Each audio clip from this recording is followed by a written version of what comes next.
Hello everyone. Today is going to be story time. So, you probably noticed if you've looked at like my shelf in the past, if my head hasn't like blocked it in every single video, that this is one of the things on my shelf. So, I actually did not make this part. This is a gargoyle that was made by a teacher of mine from high school. So during middle school, I was part of what was called the National Academic League, which essentially is a game show for smart people, pretty much. There are 4 rounds, and I played in all the rounds except the third one. The third one, you had to give a presentation. I was just answering questions, and the second round was a teamwork round, and the first one and the fourth one were more individual rounds. And when I entered high school, my math teacher had us fill out these surveys about how, what we were interested in and things like that, so he could get a better sense of what we were like. So I wrote down I was involved with this, and he's like, oh, I know who you should talk to. You should talk to this other teacher friend of mine who runs, like, the academic team here. And I ended up going there, and, like, I was the youngest person on the academic team. Like, everyone else was, like, seniors and juniors, so I didn't really continue the next year, but they were going to go to this competition about the Civil War, and I don't think we ever made it to that particular competition, but we got other competitions going on, and I ended up starting to go eat my lunch in her office, like, the first 2 years. And she taught social studies, so the mentally gifted programs, social studies classes, a part of them. So even though I never actually had a class with her, I got to know her like relatively well. And one day she decided to go to a clay workshop, and she made this gargoyle at the clay workshop.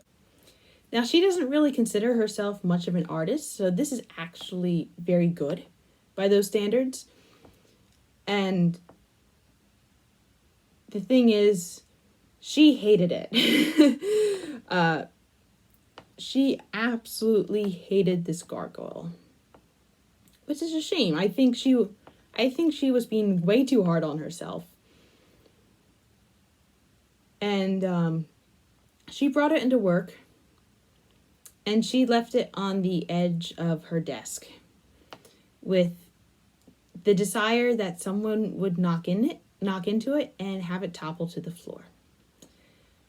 Which I found kind of sad, because like this was a lady I really, really admired, and it like felt kind of sad to see her feel that way about herself. And in all honesty, like as an art teacher, like because I ended up teaching art to other people later on, one of the hardest things to see is when you're teaching someone and they're making a pretty good piece of art and they feel terrible about it. They think they did a horrible job, and it's like, no, you're actually doing well. So in an attempt to make her like it better, I decided to make the gargoyle an outfit. So I made like this purple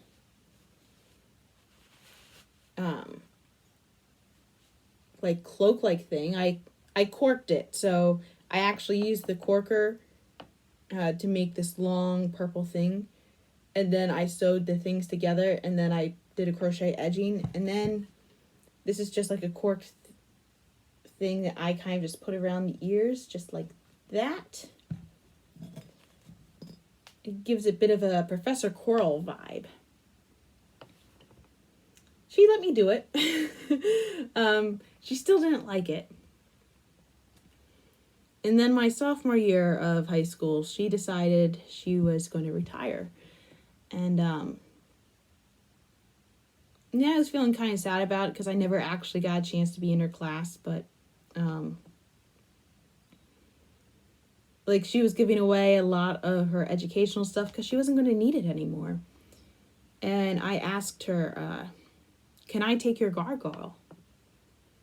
And she said, Becky, if you weren't going to take it, I was going to throw it away.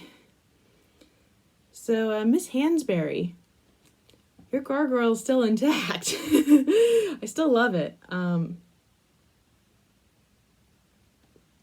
yeah, that's the story of the gargoyle on my shelf over there. Anyway, that was today's entertainment. Have a nice day.